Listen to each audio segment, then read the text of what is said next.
যাদের উপরে যাকাত ফরজ হয়েছে, আমার ধারণা ঠিক হতে পারে, ভুল হতে পারে, বাচ্চাই চুপ চুপ, আমার ধারণা ঠিক হতে পারে, ভুল হতে পারে, এই গ্রামে 90% লোকের উপরে যাকাত ফরজ হয়ে গেছে। ভুল বললাম নাকি? আমি কম করে বললাম। এই গ্রামে মানুষ নামাজ পড়ে, যাকাত দিতে চায় না। কোরআনে আল্লাহ যেখানে নামাজের কথা বলেছে, অনেক জায়গাতে বলেছে আকিমুস সালাত ওয়া আতুজ যাকাত, যাকাত আদায় করে। আপনি কি জানেন যাকাত না দিলে কি হবে? কোরআনে দলিল, ইন্নাল্লাযীনা ইয়াকনিজুনা আয-যাহাবা ওয়াল ফিদ্দাতা ওয়া লা ইউনফিকুনাহা ফি সাবিলিল্লাহ ফাবাশশিরহুম বিআযাবিন আলীম ইয়াওমা ইউহমা আলাইহা ফি নারি জাহান্নামা ফাতুকওয়া বিহা জিবাহুহুম ওয়া যুনুবুহুম ওয়া যুহুরুহুম হাযা মা কানাসতুম লিআনফুসিকুম ফাযুকু মা কুনতুম তাকনিজুন। সূরা তাওবা 10 নম্বর পারা 11 নম্বর পৃষ্ঠা। আল্লাহ নিজেই বলছেন যারা যাকাত দেয় না তাদেরকে কিয়ামতের মাঠে কঠিন শাস্তি দেওয়া হবে। ওই সোনা চাঁদি রূপগুলোকে ওদের জাহান্নামের আগুনের বেড়ি করে গলায় লটকে দেওয়া হবে। বাপেরা, যাকাত দেবেন, যাকাত থেকে দূরে সরে থাকবেন না। যাকাত হলো মালের পবিত্রতা, দেহের পবিত্রতা হলো কি? নামাজ রোজা, আর মালের পবিত্রতা হলো যাকাত। যাকাতের গুরুত্ব খুব বেশি, খুব বেশি। যাকাত দেবেন। যাকাত সম্পর্কে আলোচনা অনেক, ওদিকে গেলাম না। 5 নাম্বার হলো ওয়ালাম ইয়াখশা ইল্লাল্লাহ, আল্লাহ ছাড়া কাউকে ভয় করবে না। এজন্য অনুরোধ করে বলে যাচ্ছি, ভয় করবেন আল্লাহকে, আল্লাহকে ভয় করবেন। আপনারা একটা ফর্ম পেয়েছেন, তাতেই আপনাদের রাতের ঘুম উড়ে পালিয়েছে, ঠিক না বেটি? আরে বাবা, এসআইআর করো, এই একটা ফর্ম পেয়েছে, এতেই রাতের ঘুম উড়ে পালিয়েছে। আল্লাহ ফেরেশতাদের বলছে, দেখ ভারতের অবস্থা, দেখ মুসলমানগুলোর অবস্থা, দেখ একটা সামান্য ফর্ম হয়েছে, ওই ফর্মে ওদের ঘুম উড়ে গেছে। 2002 সাল খুঁজতেছে। ওরে বোকা, আল্লাহ বলছে শোন, কে তোদের বললো Aadhaar card, voter card, ration card, PAN card, জমির দলিল, পাসপোর্ট, ড্রাইভিং লাইসেন্স, জন্ম সার্টিফিকেট, রেসিডেন্সিয়াল সার্টিফিকেট, 1971 আগের দলিল ইত্যাদি ইত্যাদি ইত্যাদি ইত্যাদি তোদের বললো 8টা কাগজ তোর লাগবে। সেই 8টা কাগজের ভয়ে তোরা কি করলি? নামাজ রোজা ছেড়ে দিয়ে বিডিও অফিস দৌড়চ্ছিল। মনে আছে? আজ থেকে 4 বছর আগে সব বিডিও অফিস দৌড়চ্ছে। তা দুটো লোক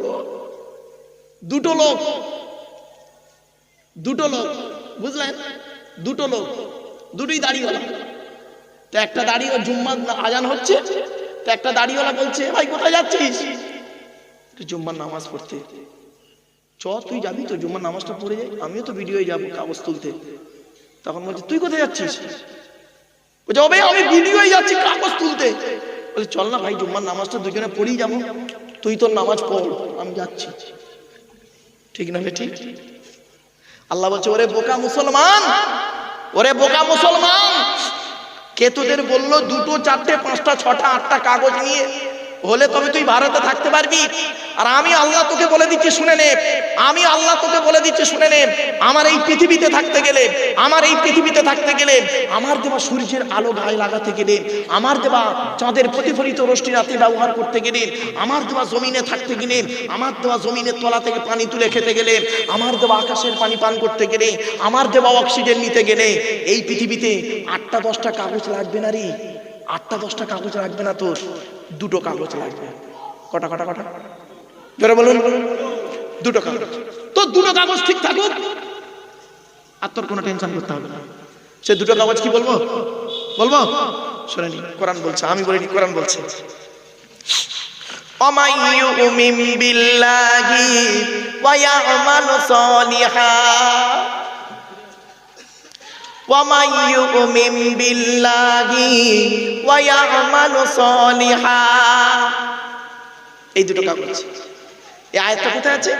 28 নম্বর পারা সূরা তাগাবুনের 9 নম্বর আয়াত।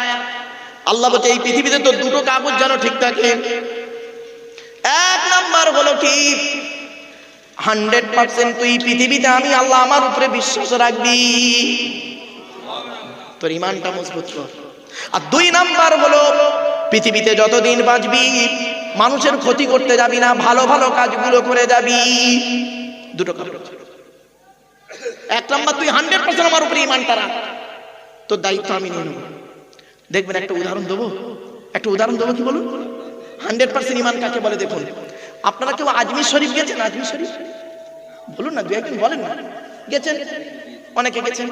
আমি ওখানে প্রচুর জলসা করেছি। এবারে আমি এতে গেছিলাম রাজস্থানের শিখরে, আরো অনেক রাজস্থানে জলসা রয়েছে, ভারতবর্ষের বিভিন্ন জায়গায় যাই। তো আজমির শরীফে একজন লোকের কবর আছে জানেন? খাজা মঈনুদ্দিন চিশতি আজমিরি রহমাতুল্লাহর নাম শুনেছেন তো? তার ঈমানটা কিরকম দেখুন। 100% ঈমান কাকে বলে? জাস্ট ফর এক্সাম্পল, খাজা মঈনুদ্দিন চিশতি ফজরের নামাজের পরে তারাগড় পাহাড়ের নিচে গাছের তলায় বসে বসে সূরা ইয়াসিন পড়ছিলেন। ফজরের নামাজের পরে তারাগড় পাহাড়ের নিচে গাছের তলায় বসে বসে সূরা ইয়াসিন পড়ছিলেন। পড়া কমপ্লিট হয়ে গেছে, পাহাড়ের দিকে উঁচুর দিকে চেয়ে দেখছে কিছু যুবক ছেলে বড় একটা পাথর ধরে দাঁড়িয়ে আছে। কি উদ্দেশ্য? পাথরটা উপর থেকে ফেলে দেবে, আর পাথরটা গড়িয়ে গড়িয়ে গড়িয়ে গড়িয়ে এসে খাজা মঈনুদ্দিন চিশতি আজমিরি রহমাতুল্লাহর মাথায় পড়বে, উনি পাথর চাপা পড়ে মারা যাবে। এটা ওদের ধারণা। ঈমান কারে বলে দেখুন। খাজা মঈনুদ্দিন চিশতি আজমিরি রহমাতুল্লাহ আলাইহি পাথরের দিকে চেয়ে দুটো বাক্য বলেছিলেন। দুটো বাক্য। এক নম্বর বাক্যটা বলেছিলেন, এ পাথর, তোর দ্বারাই যদি আমার কপালে মৃত্যু লেখা থাকে, আল্লাহ যদি তোর দ্বারাই কপালে মৃত্যু লিখে রাখে, আমি মেনে নিলাম, বিশ্বাস করব, পাথরেই আমার মৃত্যু ছিল, আমার কোনো দুঃখ নেই। কিন্তু পাথর, তোর দ্বারাই যদি আল্লাহ আমার কপালে মৃত্যু লিখে না রাখে, পাথর তুই আজকের আল্লাহর হুকুমে ওই জায়গায় দাঁড়িয়ে যা। আজও পর্যন্ত পাথর আল্লাহর হুকুমে ওই জায়গায় দাঁড়িয়ে আছে। কি ভাবলেন? এরই নাম 100% ঈমান। 100% ঈমান এরে বলে। আর আমাদের ঈমান, আল্লাহু আকবার, মসজিদে নামাজ পড়ছে, একটা মশা কামড়েছে, তাই রুকুতে গিয়ে বলছে, শালা কি মশা। বুঝতে পারলেন ভাষাটা? মসজিদে নামাজ পড়ছে, রুকুতে গিয়েছে, একটা মশা কামড়েছে গরমের সময়, তো চড় মেরে বলছে, গায়ে মেরেছে, রুকুতে গিয়ে, শালা কি মশা। এই তো ঈমান। আর হযরত আলী রাদিয়াল্লাহু তাআলা আনহু নামাজে দাঁড়িয়েছেন, মানুষ তীর মারছে, তীর মেরে মেরে অনেকগুলো তীর মেরেছে, খেয়ালই নেই, আল্লাহর কোরআন পড়েই যাচ্ছে, নামাজ পড়েই যাচ্ছে। তা আপনি তাদের সঙ্গে তুলনা করলে হয় বাবা? ঈমানটাকে মজবুত করুন। আল্লাহ বলেন, এক নাম্বার 100% তুই আমাকে বিশ্বাস কর, আর দু নাম্বার কি? ওয়ায়ামাল সলিহা, পৃথিবীতে যতদিন বাঁচবেন ভালো ভালো কাজগুলো করে যান। মানুষের উপকার করতে না পারলে ক্ষতি করতে যাবেন না কোনোদিন। অনুরোধ করে বলে যাচ্ছি। আল্লাহ কি বলছে দেখি এবার কোরআনে আয়াত, মান আমিলা সালিহাম মিন যাকারিন আও উনসা ওয়া হুয়া মুমিনুন ফালানুহিয়ান্নাহু হায়াতান তাইয়্যিবা। 14 নম্বর পারা 17 নম্বর পৃষ্ঠার একেবারে 9 নম্বর লাইন, সূরার নাম সূরা নাহাল। আল্লাহ বলছেন, যে ব্যক্তি 100% ঈমান আনবে, যে ব্যক্তি 100% আমাকে বিশ্বাস করবে আর পৃথিবীতে ভালো ভালো কাজগুলো করবে, সে বেটা ছেলে হোক আর মেয়ে ছেলে হোক, বেটা ছেলে হোক আর মেয়ে ছেলে হোক, ওয়া হুয়া মুমিন, সে হলো মুমিন, ফালানুহিয়ান্নাহু হায়াতান তাইয়্যিবা, পৃথিবীতে আমি আল্লাহ তাকে শান্তি সম্মানের সহিত জীবন যাপন করাবো। জ্বলন্ত প্রমাণ একটা দিচ্ছি। লোকটার নাম হলো আব্দুল আজিজ রহমাতুল্লাহ আলাইহি। হরিংখোলা নাম শুনেছেন আপনারা কোনোদিন? হরিংখোলা, হুগলি হরিংখোলা। ছোট হুজুর পীর কেবলা রহমাতুল্লাহ আলাইহির বিআই ছিলেন। 110 বছর বয়সে ইন্তেকাল করেছেন। বুঝলেন? জ্বলন্ত প্রমাণ দিয়ে যাচ্ছে। ফুরফুরার জমিনে একজন ব্যক্তি ছিলেন, 100 বছর বয়সে ইন্তেকাল করেছেন। আল্লামা মুফতি আজম মির্জা হুজুর পীর কেবলা রহমাতুল্লাহ আলাইহি। কি ভাবছেন? আপনি 100% আল্লাহকে বিশ্বাস করুন আর ভালো ভালো কাজগুলো করুন, দেখবেন আপনার কোনো টেনশন করতে হবে না, দুনিয়াতে টেনশন হবে না। আখিরাতে কি দেবে দেখি? আখিরাতে কি হবে? কোরআন বলছে, আমি বলিনি, কোরআন বলছে, ইন্নাল্লাযীনা আমানু ওয়া আমিলুস সালিহাতি কানাত লাগুম জান্নাতুল ফিরদাউসে নুজুলা। 16 নম্বর পারা 3 নম্বর পৃষ্ঠা 12 নম্বর লাইন, সূরার নাম সূরা কাহাফ। নিশ্চয়ই যারা 100% ঈমান আনবে আর ভালো ভালো কাজগুলো পৃথিবীতে করবে তাদের ঠিকানা জান্নাতুল ফিরদাউস। আপনি কেন দুটো কাজ থেকে সরে আছেন? আপনি 100% আল্লাহকে বিশ্বাস করুন আর পৃথিবীতে ভালো ভালো কাজগুলো করুন, খারাপ কাজকে বর্জন করুন, হারামকে বর্জন করুন, হালালকে গ্রহণ করুন। এই কোরআনে আছে 250 রকমের হারাম। কত কত কত 250 রকমের হারাম আছে এই কোরআনে, 250 রকমের হালাল আছে এই কোরআনে। 1000টা আয়াত হলো বিজ্ঞান ভিত্তিক, 1000টা আয়াত হলো বিজ্ঞান ভিত্তিক। আপনি কটা জানেন? আপনারা আধার কার্ড করেছেন না বাবা? বলুন না, বলুন, একটু কথা বলুন। আধার কার্ড করার সময় অফিসাররা আপনাদের দুটো কথা বলেছিল, কি খেয়াল করে দেখুন তো, মনে পড়ছে কিনা? চোখটা বড় করে জানতো, চোখটা বড় করে জানতো বলেছিলেন না? একটা মেশিন চোখে ধরেছিলেন, তাই তো? 1500 বছর আগে কোরআনে এই কথাটা ইঙ্গিত দেওয়া আছে। জোরে বলুন সুবহানাল্লাহ। আমরা তো বুঝিনি, জানিনি, আমাদের তো বলা হয়নি। আধার কার্ড করার সময় অফিসাররা আপনাদেরকে এই দুটো বুড়ো আঙুলকে নিয়ে একটা কাঁচের উপরে চেপে ধরেছিল। হ্যাঁ, 1500 বছর আগে কোরআনে কথাটা ইঙ্গিত দেওয়া আছে। জোরে বলুন সুবহানাল্লাহ। কি নেবেন? পরমাণু বোমা? এই কোরআন থেকে। প্লেন নেবেন? এই কোরআনে আছে। কি নেবেন? ভূগোল নেবেন? কোরআনে আছে। আমি যখন স্কুলে প্রথম জয়েন করি, আমার হেডমাস্টার হলো মুসলিম, উনি ইংলিশ MA BEd, খুব ভালো মানুষ। তো আমাকে বলছে, আমার রেজাল্ট দেখছে আমি পশ্চিমবাংলা ফার্স্ট সেকেন্ড, আল্লাহ শুকর আপনার দোয়া, বাম্মা ওস্তাদ পীরের দোয়ায় পশ্চিমবাংলার মাধ্যমিক, উচ্চ মাধ্যমিক, BA MA অর্থাৎ আলেম ফাজেল কামেল টাইটেল প্রত্যেকটাই রেজাল্ট আমার ভালো, বরাবরই জানে, বাংলার মানুষও জানে। তো আমার রেজাল্ট দেখে বলছে, মারুফ তুমি আজকে প্রথম জীবনে চাকরিতে জয়েন করছো? বললাম হ্যাঁ স্যার, আমি প্রথম জয়েন করছি স্যার। তো বলছে, আমার আব্বাও আছেন, তো বলছে, মারুফ আমার স্কুলে ভূগোলের টিচার নেই, তুমি যদি 9-10 ভূগোলটা পড়াতে একটু ভালো হতো, পারবে তো? তো বললাম স্যার আমি চেষ্টা করব। ভালো বললো, আমার স্কুলে ইংরেজির টিচার মোটে একটা, তো নিচু ক্লাসের ইংরেজিটা একটু দেখাতে পারবে? বললাম স্যার আমি চেষ্টা করব। আমার কিন্তু সাবজেক্ট ছিল অ্যারাবিক ল্যাঙ্গুয়েজ, আমি অ্যারাবিক ল্যাঙ্গুয়েজের টিচার। তারপরে বলছে, মারুফ কিছুদিন পর আমি কম্পিউটারে ডিপ্লোমা করার পর আমাকে বলছে, মারুফ তুমি তো কম্পিউটারে ডিপ্লোমা করলে, তাই স্কুলের কম্পিউটারগুলো পড়ে আছে, যদি তুমি একটু কম্পিউটারগুলো একটু শেখাতে স্টুডেন্টদেরকে ভালো হতো। বলছে স্যার আমি চেষ্টা করব। তা ভূগোলের টিচারটা এসছে, আমরা তখন ওই পার্ট টাইম টিচার নিয়েছিলাম, কন্ট্রাকচুয়াল, ওই 2000 টাকা করে দিতে হয়। একটা ভূগোলের টিচারকে নিলাম, MA BEd। তো ভূগোলের টিচারটা আমাকে বলছে, স্যার আমি আপনার খুব বড় ভক্ত। এবং কিরকম ভক্ত? Thank you. তা বলছে, স্যার আপনার আমি লেকচারগুলো খুব শুনি, তো আপনি আসামের কালাইগাঁও কলেজের মাঠে প্রচুর লোকের সামনে, মানে মন্ত্রীরা ছিল, SP DSP সামনে, আপনি ওখানে একটা লেকচার দিতে গিয়ে বলেছেন যে কোরআনের সমস্ত জিনিসের বর্ণনা ডাইরেক্ট ইনডাইরেক্ট দলিল সহ আছে। তা বললাম হ্যাঁ, এনি প্রবলেমটা কি? বলছে স্যার রাগ করবেন না, 1500 বছর আগে কোরআন এসছে, আর প্লেনটা কি 1500 বছর আগে ছিল? তাহলে ওটা ঢুকলো কি করে কোরআনে? স্বাভাবিক। তা বললাম স্যার আমি ক্লাস 9 ক্লাস টিচার, ক্লাসটা করে আসি, আসার পরে টিফিনে কথা হবে। তো টিফিনে আমার সময় কথা হচ্ছে, অনেক স্যারেরা আছে, আমি ওনাকে জিজ্ঞাসা করছি, স্যার আপনি কিসের টিচার? তা বলছে আমি জিওগ্রাফি অনার্সের টিচার, জিওগ্রাফি অনার্সের টিচার। তা আমি বললাম sir what is the definition of geography? ভূগোলের সংজ্ঞাটি কি? উনি তখন বলছেন geography is the dynamic science, ভূগোল হলো প্রগতিশীল বিজ্ঞান।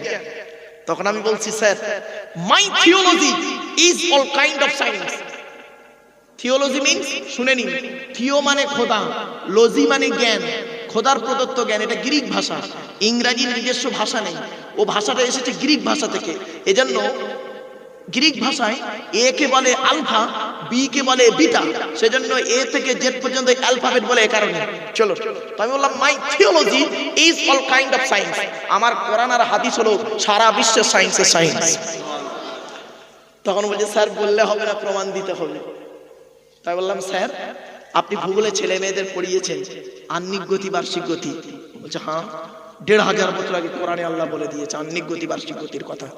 বললাম স্যার আপনি ভূগোলে ছেলে মেয়েদের পড়িয়েছেন জোয়ার ভাটা? বলে হ্যাঁ। 1500 বছর আগে কোরআনে বলে দিয়েছে জোয়ার ভাটার কথা। আপনি ভূগোলে পড়িয়েছেন নিরক্ষরেখা, দ্রাঘিমারেখা, মূল মধ্যরেখা? 1500 বছর আগে কোরআনে আল্লাহ বলে দিয়েছেন। আমি বললাম স্যার আপনি কোরআন ভূগোলে ছেলে মেয়েদের পড়িয়েছেন দিন রাত্রি পরিবর্তন? বলছে হ্যাঁ। 1500 বছর আগে কোরআনে আল্লাহ পাক বলে দিয়েছেন। শুনে নিন 23 নম্বর পারা 17 নম্বর পৃষ্ঠা 12 নম্বর লাইন, সূরার নাম সূরা জুমা। ইউকাউবিরুল লাইলা আলান নাহার ওয়া ইউকাউবিরুন নাহার আলাল লাইল। আল্লাহ বলেন আমি আল্লাহ দিন রাত্রি পরিবর্তন ঘটিয়ে রাখি, বান্দা একবার চিন্তা কর। আমি বললাম স্যার আপনি ভূগোলে ছেলে মেয়েদের পড়িয়েছেন কি পৃথিবীর আকৃতি কেমন? আমরা প্রথম ভাবতাম পৃথিবীটা হচ্ছে মানে চ্যাপ্টা টাইপের।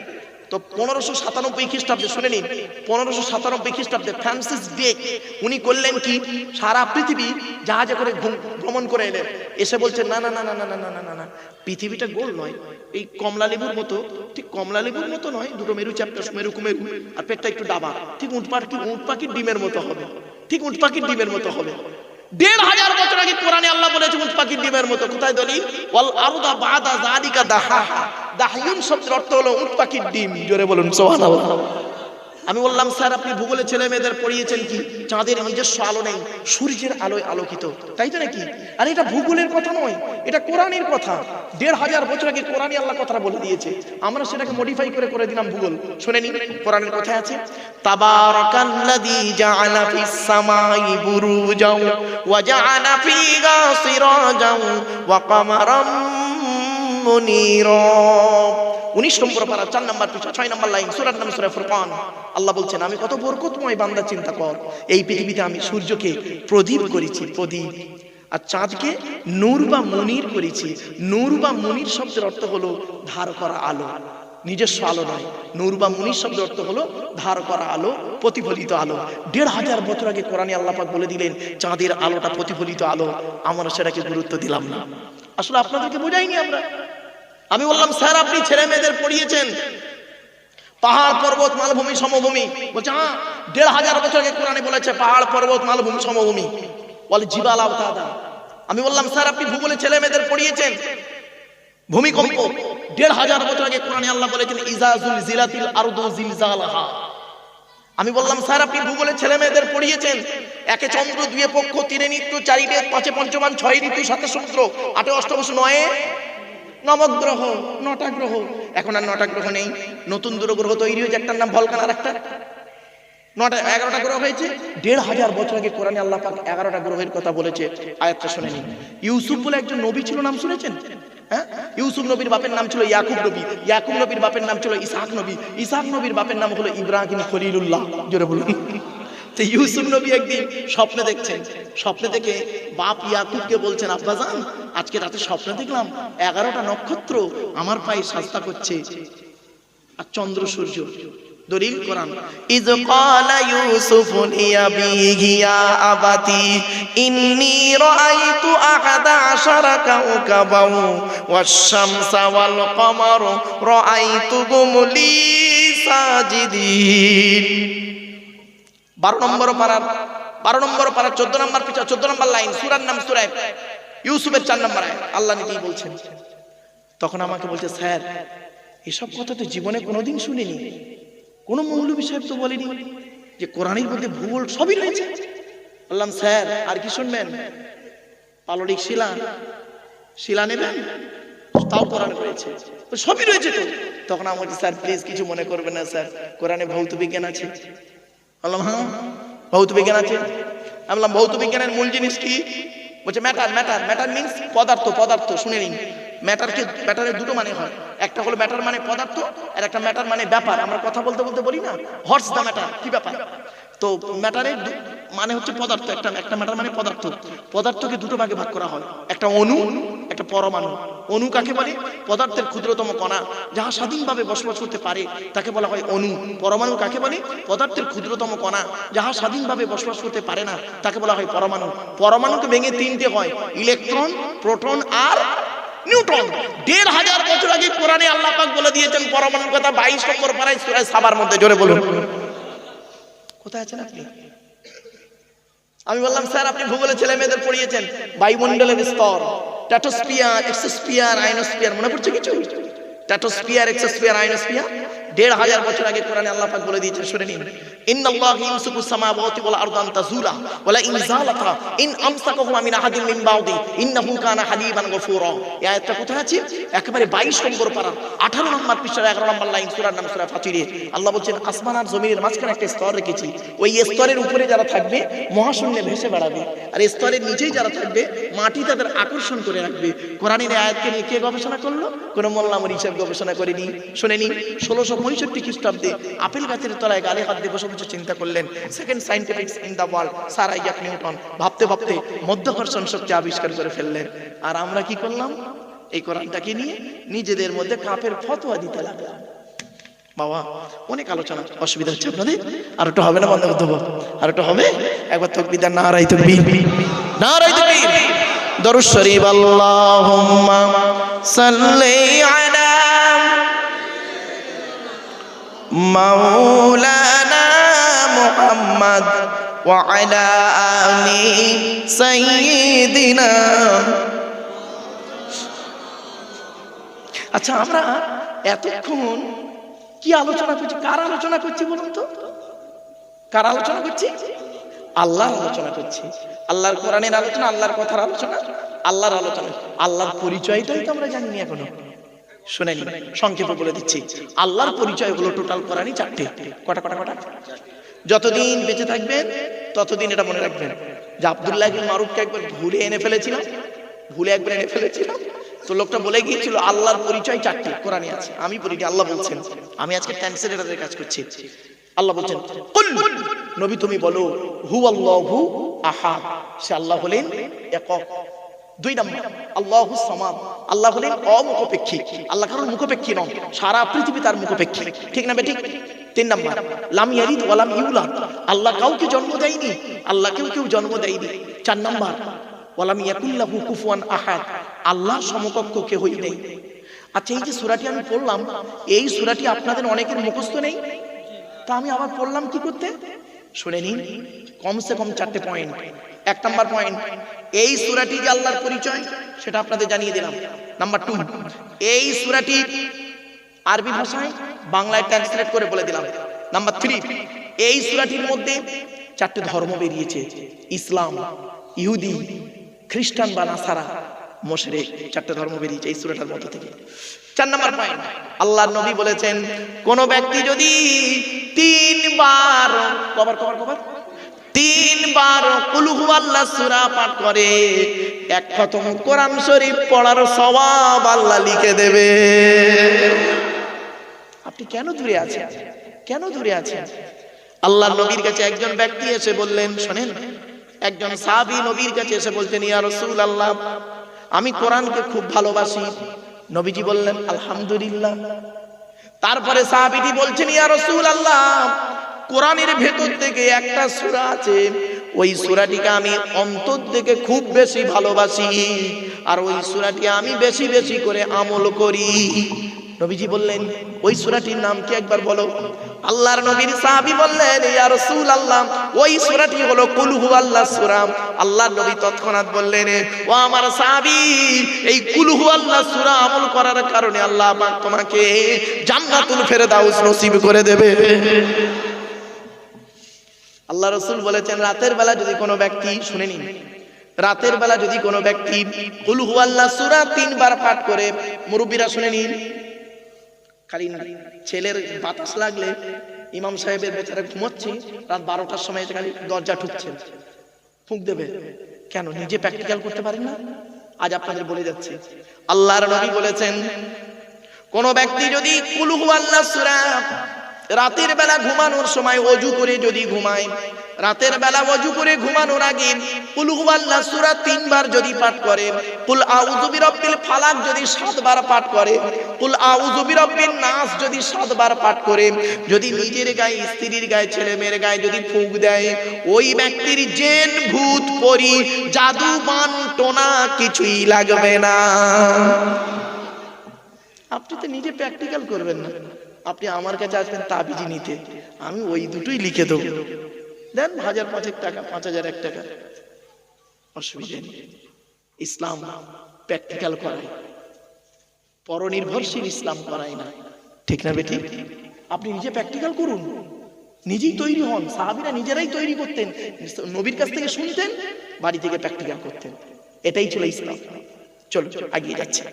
এরপরে আসছি, আল্লাহ বললেন তো দেহের মধ্যে আমি 4টে জিনিস দিয়েছি গুরুত্বপূর্ণ। 1 number brain, 2 number heart, 3 number liver, 4 number kidney. এরপরে আল্লাহ বলছেন তো দেহের মধ্যে আমি 9টা ছিদ্র দিয়েছি। কটা কটা কটা? 9টা ছিদ্র আছে আমাদের দেহের মধ্যে। কি কি? 2 চোখ, 2 নাক, 2 কান, 1টা গাল, সামনে পেছনে, এই 9টা ছিদ্র। এই 9টা ছিদ্রের যে কোনো একটা ছিদ্রের মাধ্যমে ফেরেশতার দ্বারা আল্লাহ পাক আত্মা বের করে নেয়। কত মানুষ মারা গেছে দেখবেন আপনাদের গ্রামে, কত মানুষ মারা গেছে দেখবেন আপনাদের গ্রামে, গিয়ে দেখবেন লোকটা মরে গেছে, পেশাব ফিরে ফেলেছে, পেশাব ফিরে ফেলেছে, বুঝে নেবেন আত্মাটা ওর পেশাবের রাস্তা দিয়ে বেরিয়ে গেছে। ভাবুন, কত মানুষ মারা গেছে দেখবেন পায়খানা ফিরে ফেলেছে, বুঝে নেবেন আত্মাটা ওর পায়খানা রাস্তা দিয়ে বেরিয়ে গেছে। কত মানুষ মারা গেছে দেখবেন গালটা হাঁ করে আছে, কত মানুষ মারা গেছে দেখবেন চোখটা চেয়ে আছে, কত মানুষ মারা গেছে দেখবেন ঘাটটা বেঁকে আছে, হাতটা খেঁচে আছে, কত মানুষ মারা গেছে দেখবেন দেখলে মনে হবে লোকটা ঘুমিয়ে আছে। কিভাবে মরতে চান? ঈমান নিয়ে যদি কবরে যেতে চান, দয়া করে কিছু কথা শুনে আমল করে বাড়ি যান, আমার অনুরোধ এইটাই। চলো এরপরে আল্লাহ বলছে বান্দা শোন, তো দেহের মধ্যে কমসে কম 3টে জিনিস আমি আলাদা করে দিয়েছি, 3টে জিনিস আলাদা করে দিয়েছি। আচ্ছা যাই হোক, আল্লাহ বলছেন তোর আমি ব্রেন, বিবেক, বুদ্ধি দিলাম, একটু চিন্তা টেনশন করলি না, চিন্তা করলি না? আল্লাহ বলছে তুই দুনিয়ার চিন্তা করছিস, ব্যবসা বাণিজ্য, ছেলে মেয়ে, টাকা পয়সা, এইসব চিন্তা করছিস? বোকা কোথাকারে! এই পৃথিবীতে 84,000 প্রাণী, কত কত 84,000 প্রাণী, কেউ খাবারের চিন্তা করে না, একমাত্র মানুষই আগামীকালের চিন্তা করে। ঠিক না বেটা? একটা বাঘ সে আগামীকাল কি খাবে তার কোনো টেনশন নেই, সে জানে আমার আল্লাহ ঠিক রেডি করে রেখেছে। একটা হাঙর সে জানে আল্লাহ আমার রেডি করে রেখেছে। একটা কেঁচো সে জানে আমার রেডি আছে। একটা হরিণ সে জানে আমার আল্লাহ খাবার রেডি করে রেখেছে।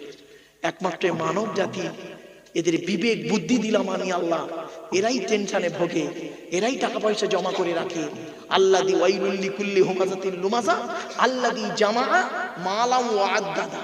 এরা মালগুলো জমা করে করে রাখে আর মাঝে মাঝে আবার গণনা করে, আবার বইটাকে আপডেট করে দেখে মাল বেড়েছে না কমেছে। পুরি সর্বনাশ। শোনেন আল্লাহ আরো কি বলছে দেখি, প্লিজ অ্যাটেনশন। আল্লাহ বলছেন এরা মনে করে ইয়াহসাবু আন্না মালাহু আখলাদা, এই মালগুলো মনে হয় আমাদের চিরস্থায়ী থাকবে। আল্লাহ বলছে না, কাল্লা লায়ুম বাজান্না ফিল হুতামা, হুতামা নামক জাহান্নামায় পুড়িয়ে ছারখার করে দেবো। এই পৃথিবীর মানুষ, মায়ের পেট থেকে যখন এলি হাত দুটো ছিল মুঠো মারা, দেখুন প্রত্যেকের হাতগুলো ছেড়ে দিন, প্রত্যেকের হাত ছেড়ে দিন, দেখুন কারোর হাত এমন নেই, চ্যালেঞ্জ। দেখুন আঙুলগুলো মোড়া, দেখুন আঙুলগুলো মোড়া। কেন এরা মোড়া কেন? কোনোদিন তো ভাবেননি মোড়া কেন? প্রত্যেক বাচ্চার দেখবেন, আপনাদের হাতগুলো দেখুন নরম ভাবে ছেড়ে দিন, আঙুলগুলো মোড়া। কেন মোড়া কেন? কোনোদিন ভাবেননি, হাদিসটা শুনেনি। টাইম আছে তো হাতে নাকি? আচ্ছা চলো, আদম নবীকে যখন আল্লাহ তৈরি করে, আদমের হাত দুটো ছিল মুঠো মারা।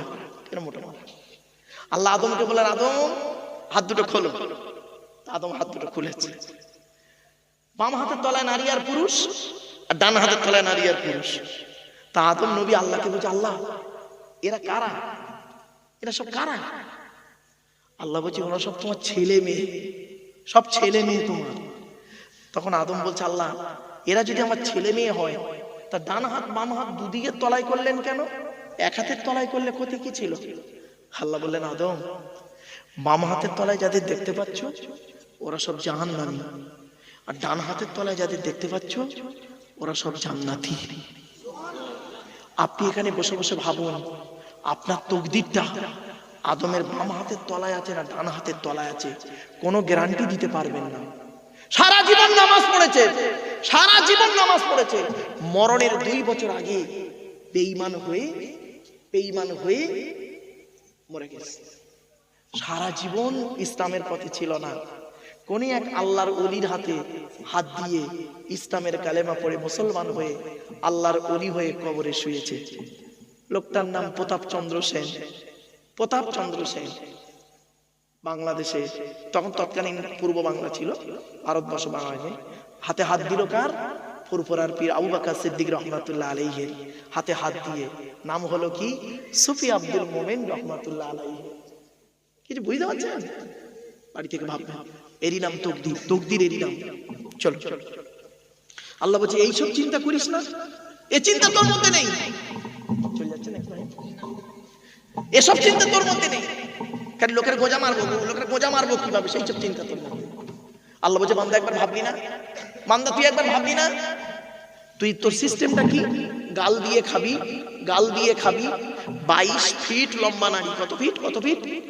22 ফিট লম্বা নারীর ভিতর দিয়ে পচিয়ে পচিয়ে পচিয়ে পচিয়ে পচিয়ে পচিয়ে ইউরিনটাকে সামনের দিক থেকে বের করবি, স্টুলটাকে পেছন দিক থেকে বের করবি, আর ভিটামিনটাকে শিরা উপশিরার মধ্যে দিয়ে সুস্থ শরীর রাখবি। এটাই তোর সিস্টেম।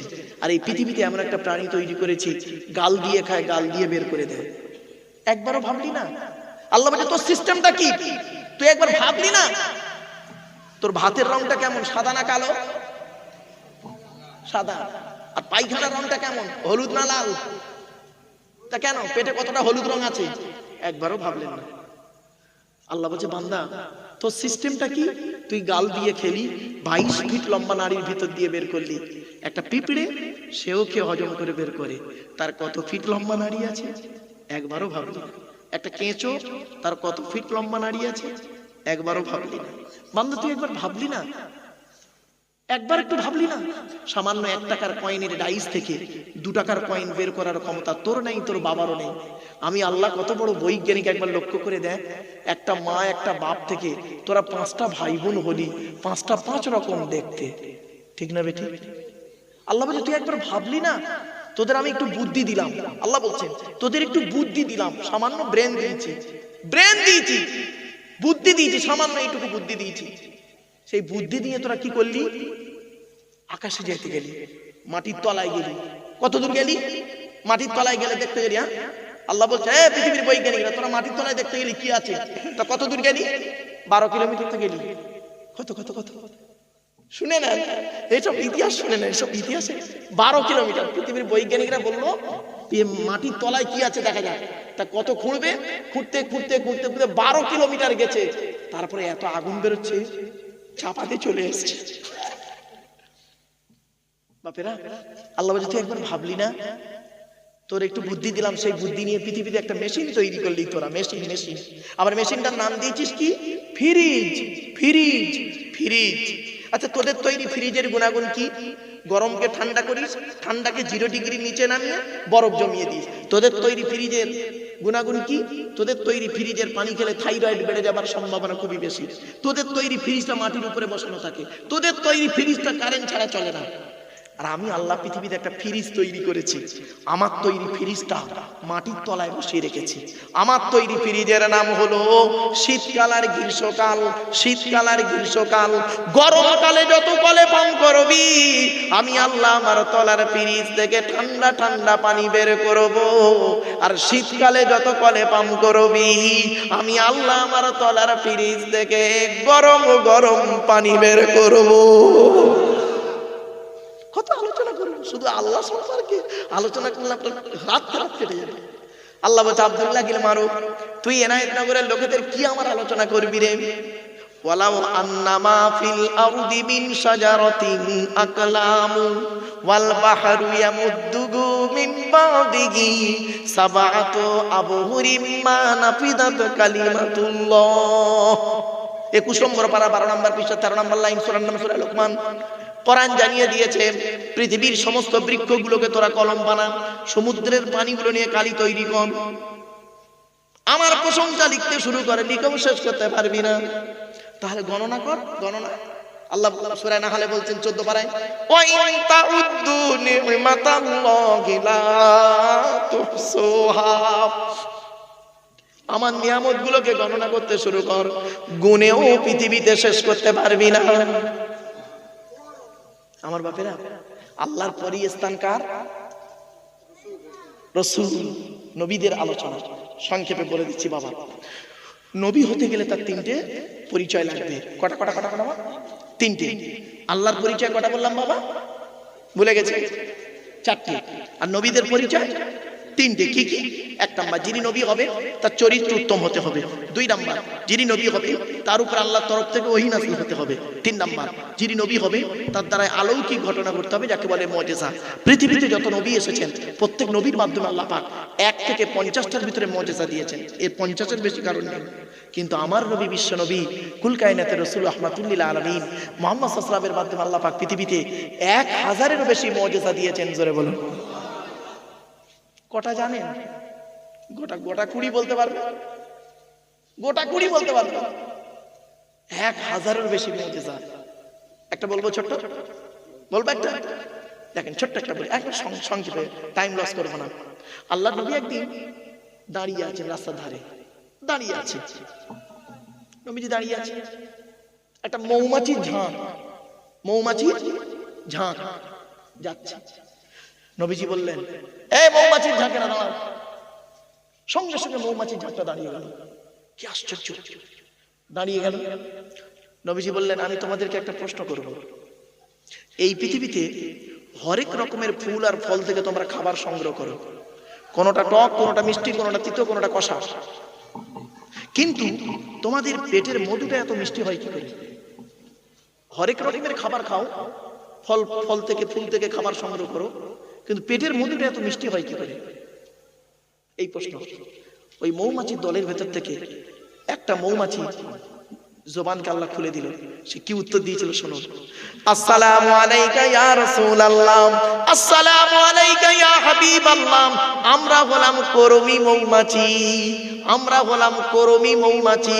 আমাদের চাকে রানী মৌমাছি বসে আছেন, উনি আমাদের বলে পাঠিয়েছেন আমরা যেখান থেকে খাবার সংগ্রহ করব সেখান থেকে খাবার নিয়ে চাকে আসার মাঝখানে রাস্তায় যতটুকু সময় পাবো আখিরি নবীর উপরে দরুদ পড়তে পড়তে আসবো।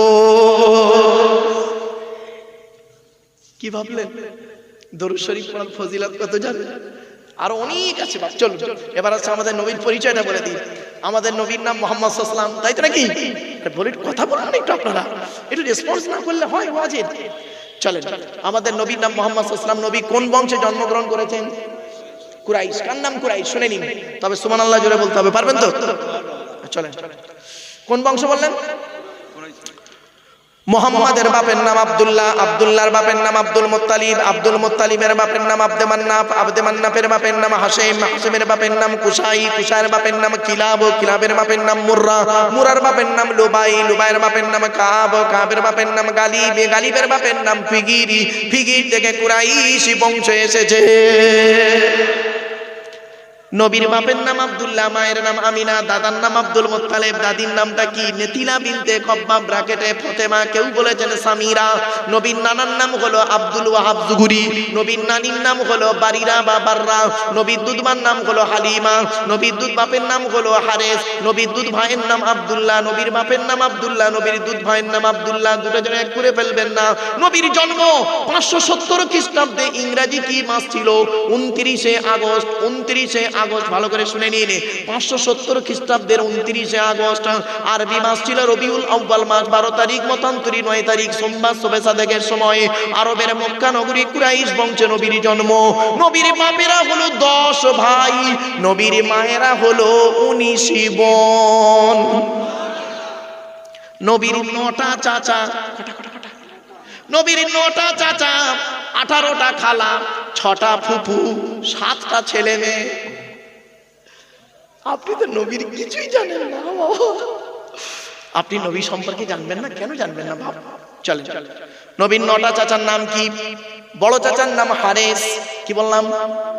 হারেস, জুবাইর, মুকাইয়িম, ফাইদাক, জাইদাক, আবুল আহাব, হামজা, আব্বাস, আবু তালেব। নবীর বাপ হলো আব্দুল্লাহ।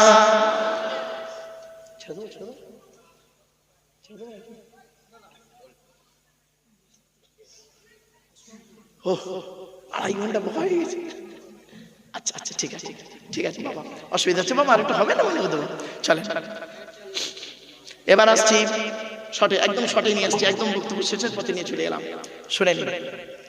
এবার আসছি নবীর 7টা ছেলে মেয়ে, 4টে পুত্র 4টে কন্যা, 3টে পুত্র সন্তান, 4টে কন্যা সন্তান নবীর।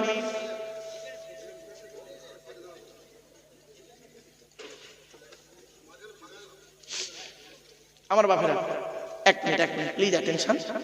এবার আসছি, শুনে রেখে দিন, এই পৃথিবী ছেড়ে আমাদের সকলকে যেতে হবে, একদম বক্তব্য শেষ শেষ, এখানে শর্টকাট করে দিলাম। এই পৃথিবী ছেড়ে আমাদের প্রত্যেককে যেতে হবে, ঠিক না ঠিক? হ্যাঁ, শুনে নিন, কিয়ামতের মাঠে 2 দিকের প্রশ্ন করবে আল্লাহ। উত্তর দিতে পারবেন তো?